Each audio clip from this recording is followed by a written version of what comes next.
Most people think starting a company in Timor Leste is slow, bureaucratic, and only possible if you have legal contacts or expensive consultants. But here's the truth no one tells you. The process is actually structured, predictable, and once you understand the steps, you can legally register a company in Timor Leste without confusion or unnecessary delays. But here's the real problem. Most delays don't come from the law itself. They come from poor preparation, missing documents, and choosing the wrong business structure from the beginning. So in this video, you are going to learn exactly how to start a company in Timor Leste in 2026, step by step, in a simple and practical way.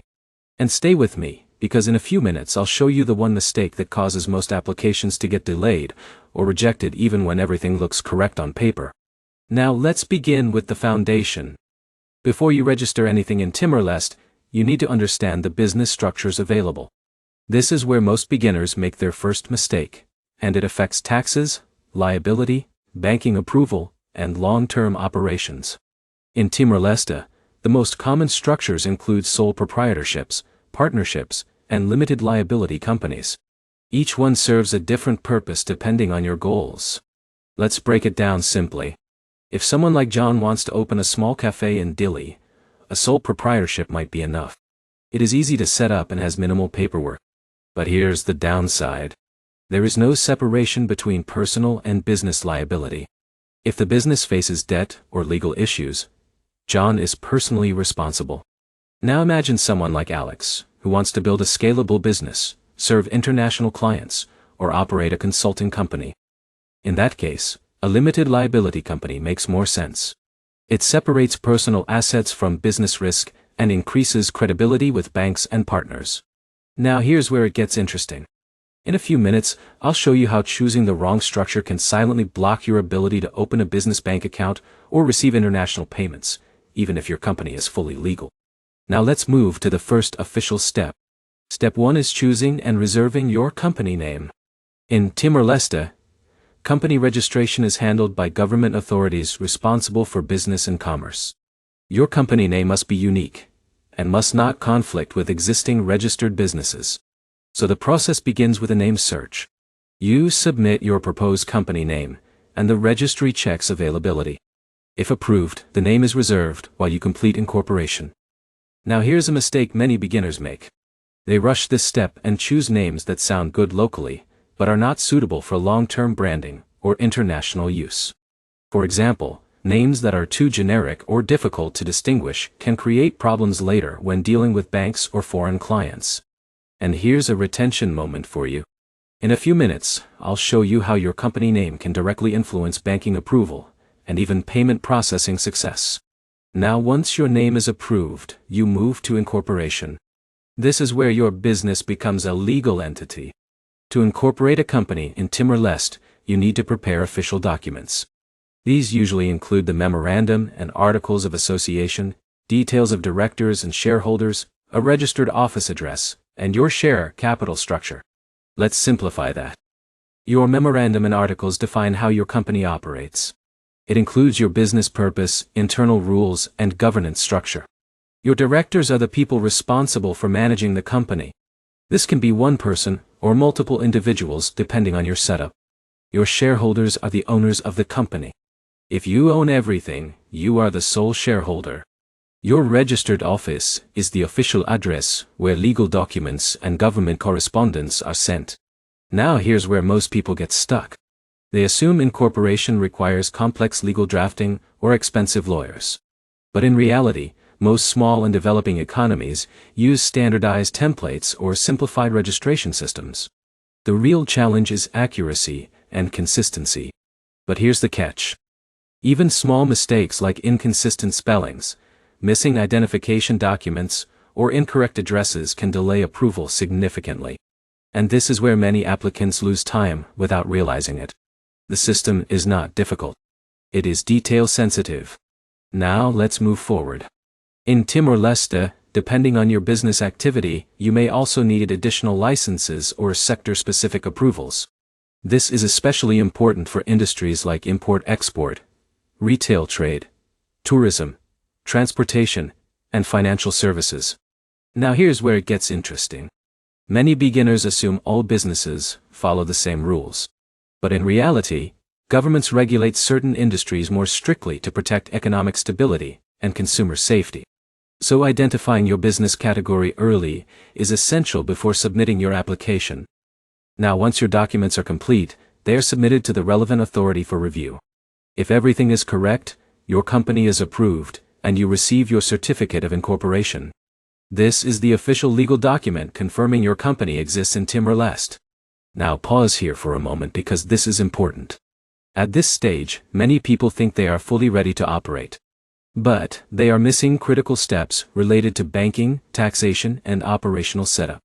And in a moment, I'll show you what happens if you try to open a bank account without proper preparation. Now let's talk about taxation. In Timor Leste, businesses may be subject to tax obligations depending on structure and activity.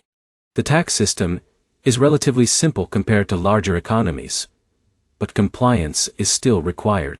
Now here's where beginners often misunderstand things. They assume smaller or developing economies mean zero tax requirements. That is incorrect. You still need to comply with local tax registration and reporting rules. So clarity matters here. Now let's add another layer.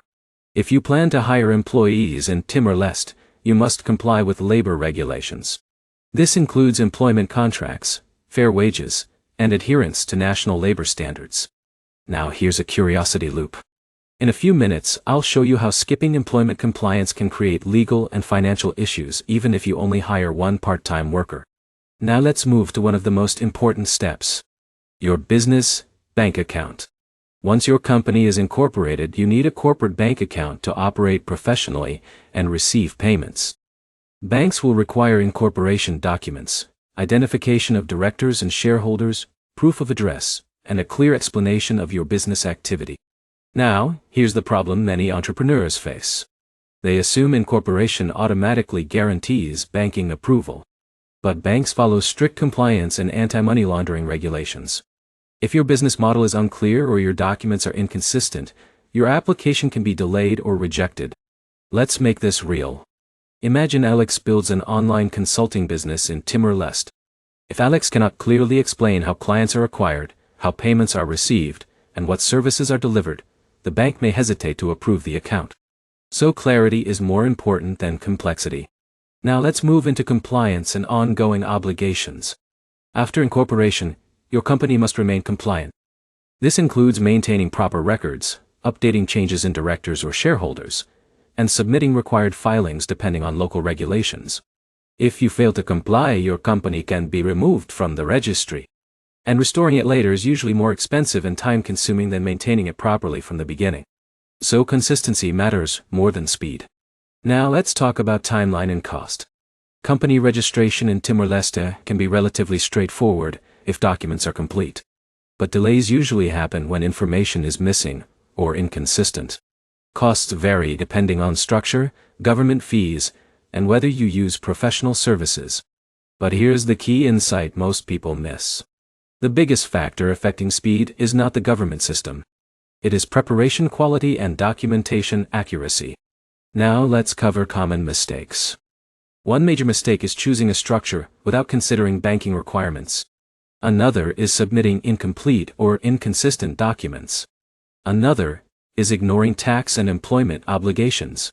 And another big one is assuming registration alone means you are fully ready for international business. And here is the mistake I promised earlier. Many entrepreneurs successfully register their company, but fail at the banking stage because they cannot clearly explain their business model or provide consistent supporting documents. Even a legally registered company can struggle if it does not pass financial compliance checks. So incorporation is only the beginning. Now let's bring everything together. To start a company in Timor Leste, you begin by selecting the right business structure. Then you reserve and register your company name. After that, you prepare incorporation documents and submit them to the relevant authority. Once approved, you receive your certificate of incorporation. Then you register for tax obligations if required, comply with labor laws if you hire employees, open a business bank account with complete documentation, apply for any required licenses, and maintain ongoing compliance through proper record keeping. That is the complete legal roadmap. And here is the most important takeaway. Starting a company is not just about registration. It is about building a structure that supports banking, compliance, and long-term growth. If you understand this early, you avoid delays, banking issues, and legal complications later. And now you have a complete step-by-step guide to starting a company in Timor Leste in 2026, with clarity and confidence. If you found this useful, like the video. Leave a comment about what type of business you want to start, and subscribe because in the next guide, I'll show you how to get your first clients even if you are starting from zero.